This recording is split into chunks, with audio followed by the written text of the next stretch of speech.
So my parents, they have been climbing the corporate ladder forever. So my dad is almost working for 30 years in the same company. And so they have not done anything entrepreneurial. And they would always come back to me and say like, or come home and say like, hey, Scott, just promise me one thing, never work for a boss.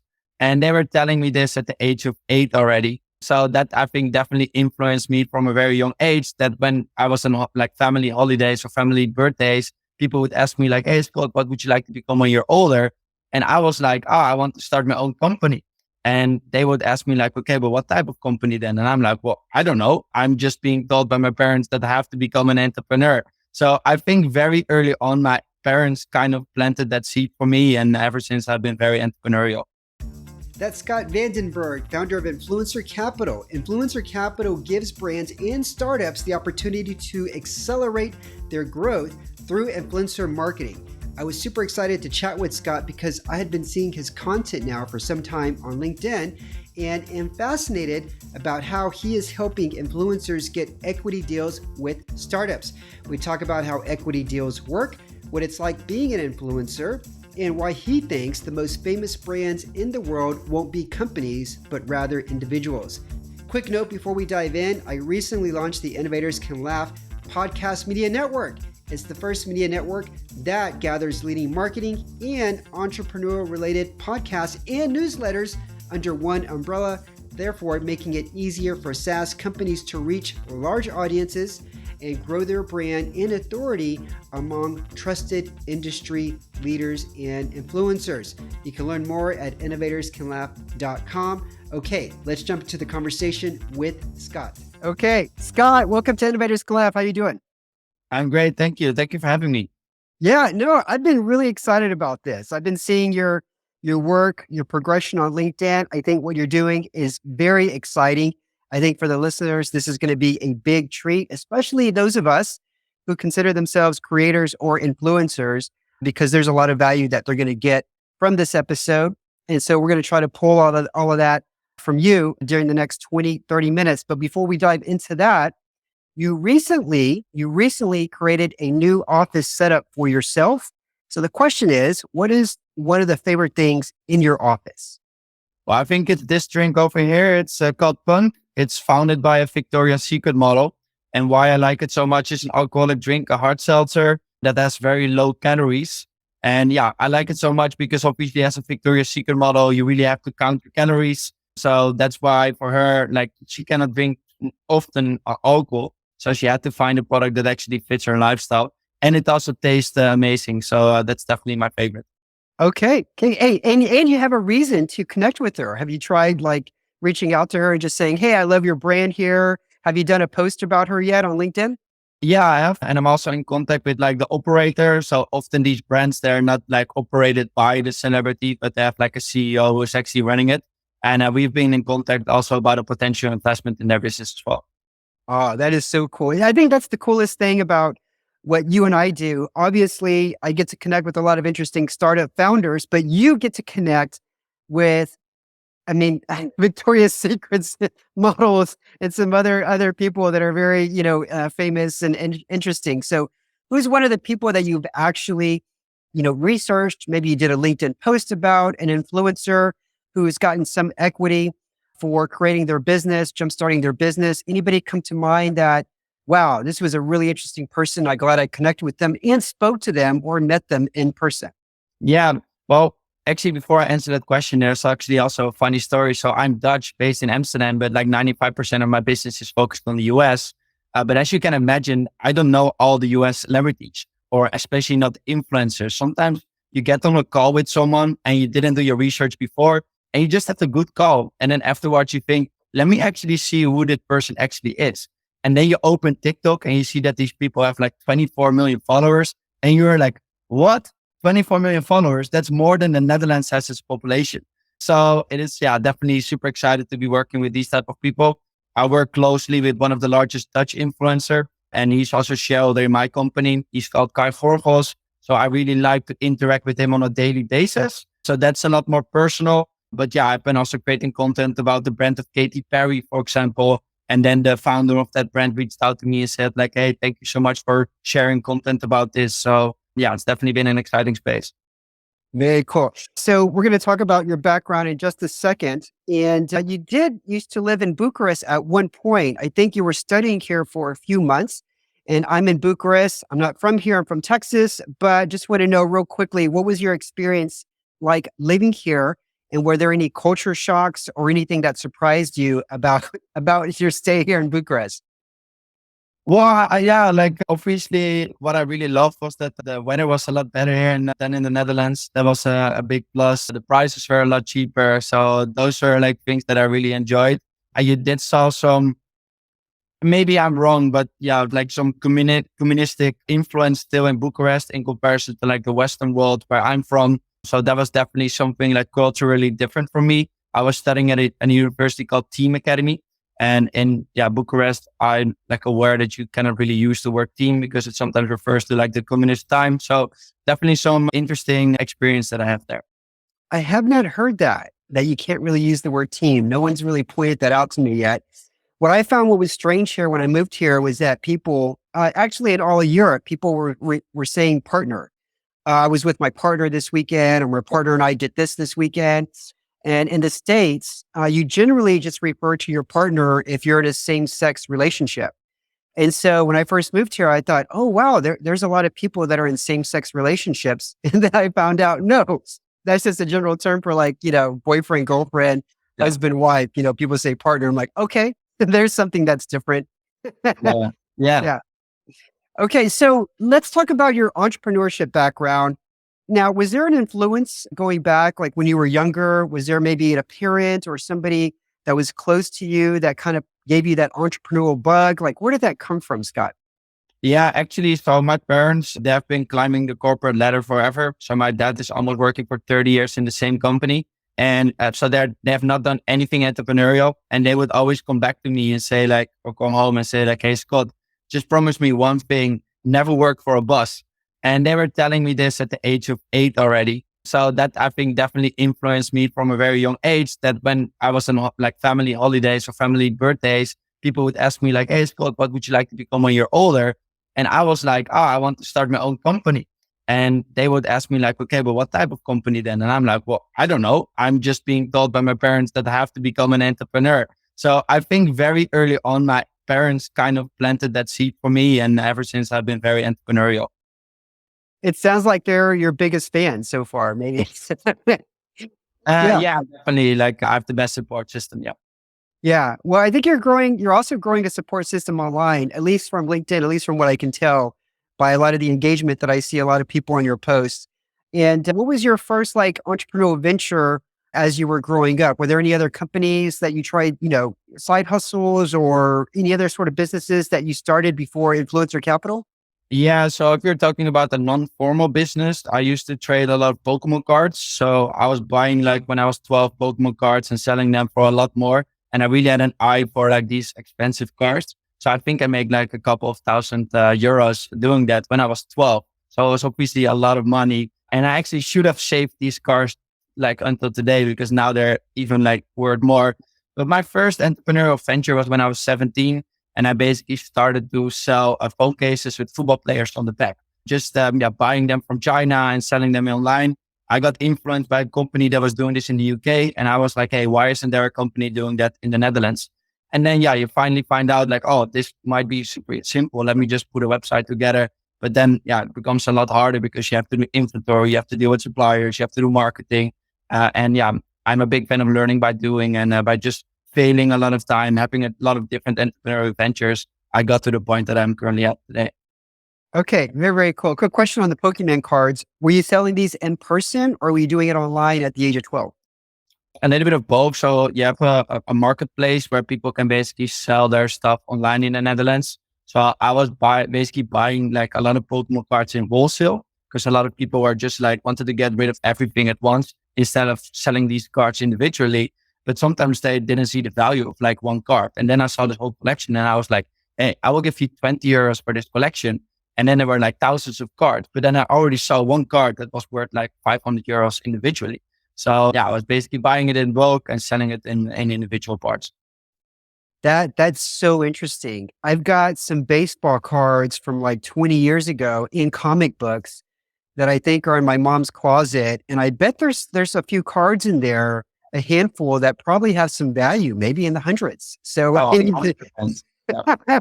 I need to spend some time going through there, and maybe I'll give them to my son. This could be a great project where him and I go through this. Yeah. And if he does most of the work and the research, then, maybe he can keep half the profit or something. You just gave me an idea, Scott. All A right. business All right. idea. Yeah. I want 10% of the business. No, joking. Okay. Okay. All right. Well, let's jump into equity deals and influencers. There isn't too much information on equity deals between startups and influencers. And I guess, why is that the case, Scott? This is kind of a new concept. Can you just give us a background on this? Well, I think there are multiple reasons. I think that the main reason is that this industry is still relatively new. I'm not talking only about equity deals, but the creator economy in general. So 10, 15 years ago, the word influencer didn't even exist. And now, like, it seems like it's very normal, and every company talks about influencer marketing and utilizing celebrities and celebrities starting their own brands. But that is really something that has only been happening the last 2 to 3 years. So we're still in a market that has to mature. And obviously, if you then start to combine different industries where to create their economy, you combine it with the venture capital and the startup world, that is a completely different market that also has to mature from this. So I think that not a lot of information is available yet because it's simply too early. And also not a lot of these deals have been done. And then the deals that have been done, there's no one size fits all. So every deal is a little bit different. Sometimes they talk about, oh, this celebrity invested in the company, but then actually it's an equity deal. So also the language on how these types of deals are structured, it's not very clear yet on what is actually meant with it. Yeah, I've been learning a lot from your posts on LinkedIn. For example, I didn't know that Michael Jordan advised Barkley to take an equity deal from Nike, and that ended up being a much larger payout than Barkley would have gotten otherwise. Roger Federer, I think that's a big one. I think that's a huge one. I think his net worth is somewhere maybe $1 billion or more because of the equity deal that he made with that shoe company. Yeah. Now, it's not always a guaranteed hit when an athlete or a rock star, an influencer does support a brand. What are some examples of celebrity backed deals that have gone wrong, or influencer backed deals that have gone wrong? And why do you think that was the case? Yeah, well, let's look at the biggest one that actually last year went wrong. So Adidas with GC. So Adidas started the joint venture together, GC with Kanye West. And it was actually a complete success. So Adidas was losing a lot of market share to Nike, but actually by starting GC, they were able to like be attractive to a new generation with streetwear and like cool shoes again. And then last year, GC did $2 billion in revenue. And to put that into perspective, that is 7% of Adidas total revenue. So it's a big portion of it. However, then in 2022, in the end of it, Kanye West, he said something like anti-Semitic on like some podcast. And before that, he did some weird things as well. So that's when Adidas made the decision that they wanted to distance themselves from Kanye West. However, they started the business together with them. So it was impossible for them to continue the GC brand. But yeah, it brought in $2 billion in revenue. And yeah, Adidas also had to get rid of $2 billion in inventory just of these shoes they were laying in a warehouse. So yeah, just showcase of if you attach yourself too much to one name and this person does something stupid or says something stupid or dies, or maybe if it's an artist and they are on tour for a month, then the business is basically not continuing. So they call this like key person risk, key man risk. That if a business is too much reliant on an individual, that is a huge risk. And then sometimes, especially in the cases when someone does something stupid, that can definitely backfire to a brand. What's wrong with that guy? I mean, he's basically printing money while he sleeps, and then he goes and does something stupid by saying some retarded things like that. You got to wonder, like, why? That's the big question mark. Are they in lawsuit right now? Do you know what's happening with that case? Yeah, they're in lawsuits, just fighting over who can own GC. So on one hand, Adidas wants to continue the GC brand without Kanye West, but at the other hand, Kanye West actually also wants to continue the brand without Adidas. So it's a little bit of going back and forth, and it's definitely going to be an interesting case of what's going to happen. But I think that the problem with Kanye West is that like you cannot have, like he has too much money, like an extra billion is not going to change his life. So he doesn't care about it so much. And that's why he can just say whatever he wants to say. Yeah. All right. We talked about the downside of brands being affiliated too closely or too strongly with an influencer. But what is the upside that brands get when doing sort of a media for equity deal with influencers? Yeah, I think it comes back to three kind of value propositions. So one is, I think, the most obvious because by partnering with like these like the web's most recognizable faces, startups can put their startup in front of millions of consumers without spending a single dollar. So a lot of startups obviously would like to work together with celebrities, but they don't have the budgets to do so. To find equity model they can, and it really allows them to scale fast. Secondly, it also allows them to build authentic relationships with these influential people because the incentives are aligned. Because nowadays, if you reach out to an influencer and you offer them $10,000 in cash, then they will still consider it, even though they don't even 100% believe in the company. But when an equity deal, these influencers will only see a return if the company does well. So naturally, they're only interested in doing equity deals with companies that they truly believe in. So yeah, if they're willing to work with you in an equity deal, it means that they truly believe in what you do and that you create much more authentic relationships. And then lastly, if such a person becomes involved with your company, you basically get like a celebrity back status, which is going to bring a lot of credibility to your brand because often as a startup, you're very early stage, you need to prove yourself in the market. But if a big celebrity trusts you, that obviously brings a lot of credibility. It brings a lot of PR attention because a lot of journalists, they love to cover news about celebrities. It can help you with fundraising. So a lot of investors, they have like FOMO if they see a big celebrity being involved. But it can also, for example, help you with partnerships. So let's say you are a drink company and you want to get into Walmart. Now you can reach out to these supermarkets and say like, hey, we have to like one, a great product. But two, we have these celebrities that are going to mention that, hey, we're now available at the Walmart, which is going to drive traffic to their store. So a lot of these retailers are interested in partnership with these types of celebrity brands. Yeah, it's such a win-win because if it's just a one-time payout, if you're a celebrity or a big-time influencer, you're thinking, oh, this is more of a job.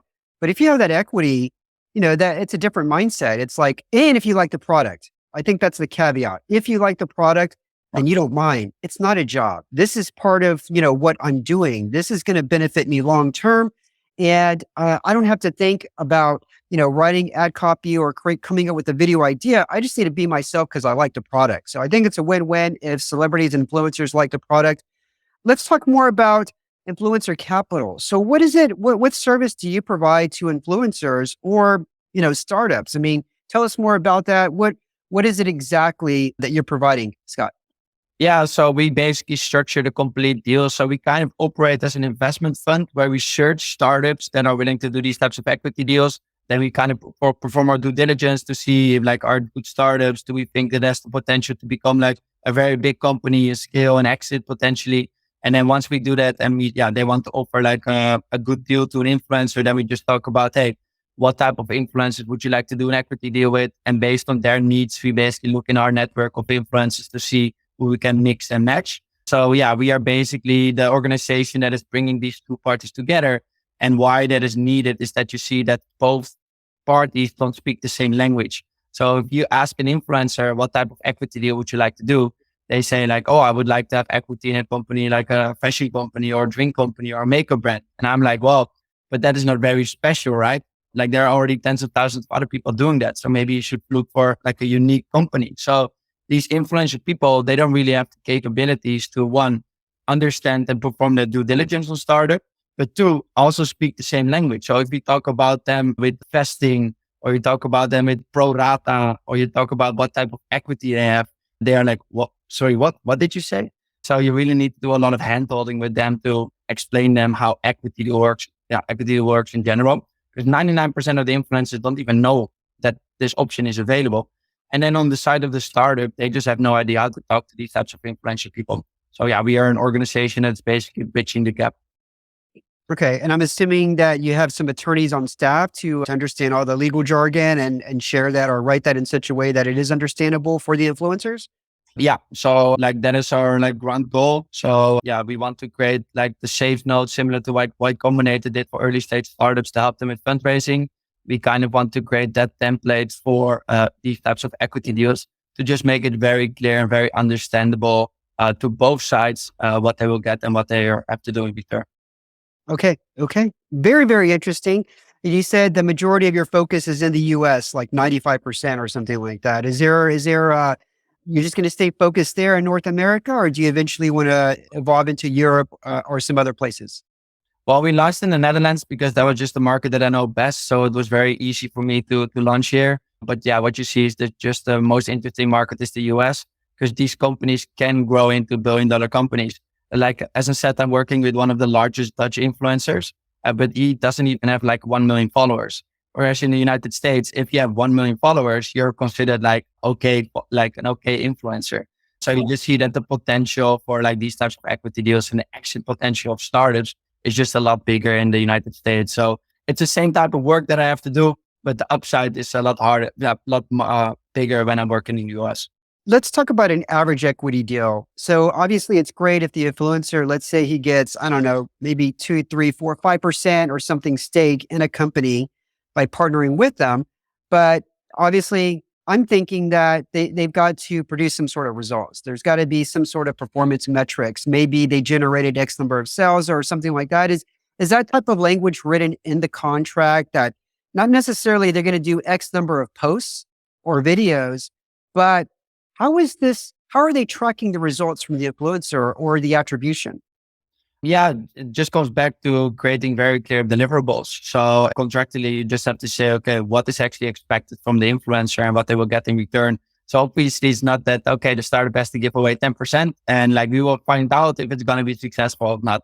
There are some metrics and like processes that you could put in place to protect both the startup as well as the influencer to just see if this is going to work. And it depends on what the startup wants, right? Sometimes they want to develop a new drink together with an influencer. So they need the influencer to taste and brand the product. And sometimes they just want, the brand just wants the influencer to create content. So yeah, you just see that every deal is a little bit different. And that's why you need an organization like us to make sure that legally everything is covered.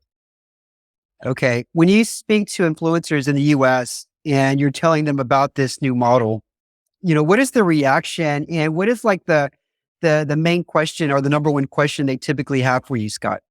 Well, the main question is, how does it work? So they are all kind of super excited about this. They have been seeing like other celebrities do it. They have been hearing about exits of like a Ryan Reynolds, of other big celebrities. They see like Mr. Beast, Logan Paul starting all these companies nowadays.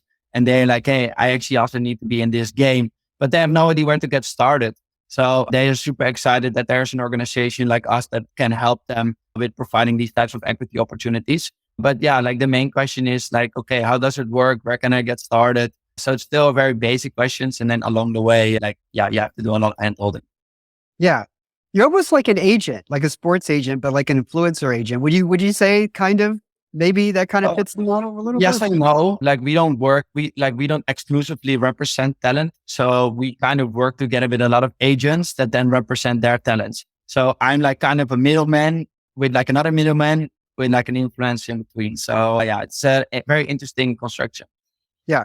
Okay. I want to talk real briefly about how you've been getting the word out about influencer capital. You recently became a creator yourself, talking about your business on TikTok and on videos on YouTube. Can you tell us more about that? Like, what's something that you've discovered that works well or doesn't work well?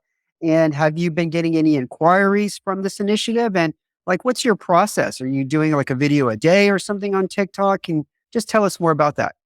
Yeah, so it actually all started on LinkedIn and it actually comes back to a question you were asking earlier. So why is there not so much information out there about these types of equity deals? So that's why I had to turn to LinkedIn to kind of educate the industry on that these types of deals actually exist and how it works, etc. So yeah, I kind of had to become a creator myself to get the word out, not only about the influencer capital, but also about the option of equity deals. Because a lot of influencers, a lot of startups, a lot of talent managers, they didn't even know that it existed. So yeah, I started on LinkedIn and it also has to do with the form of content because it's written. I'm Dutch and I wasn't very comfortable speaking in English yet. So I first wanted to create written content because it was just a little bit easier. But then I saw that I was sometimes getting like hundreds of thousands of views on a post and a lot of inquiries from both like startups as well as influencers. And obviously LinkedIn is also how we met. And then I was like, hey, I already kind of have the case studies. So I just need to translate it into a video. And then I also have content for Instagram, TikTok, and YouTube because like on LinkedIn, that's the best channel to get in touch with startups. But LinkedIn is not the best the platform to get in touch with influencers. Yeah. I actually have to build my following there as well to help get in touch with like influencers directly. So yeah, basically I started to translate my written form into like short-term videos, and I've been publishing them on like YouTube, TikTok, and Instagram, one video a day. And yeah, it really helped me to also understand the life of a creator, because my background is working with startups, investing in startups, and I've never worked with an influencer. I've never used influencer marketing before. So now actually becoming a creator, having to create content, feeling this pressure, content burnout, yeah, definitely helped me to understand my target audience better. Yeah. When I saw one of your TikTok videos, I'm like, shit, this is really good. Like I actually like wrote you, I think a comment like, hey, are you editing these videos yourself? But you said that you have somebody to help you, right? Yeah, like obviously I have to run my business full time already. So if I'm also having to learn how to edit, that's a little Yeah. bit too much. And I'm luckily in a position that I have a great editor that is still affordable, that I can utilize to create the videos and edit them. Yeah. I think people don't realize like how time consuming it is to edit, a video. It's the number one task that takes the longest. And so therefore I also pay an editor to edit my podcast videos because one, I just don't like doing it. And two, it does take a long time unless you know what you're doing. So My editor said it takes an hour per video. So yeah. I want to publish like 7 videos a week. So that is 7 hours of editing, which basically is almost a working day, and I don't Yeah. have another working day. I'm already working 8 hours a week. So yeah, where would I get the time from? Yeah, I know to produce like, 3 or 4 podcast clips.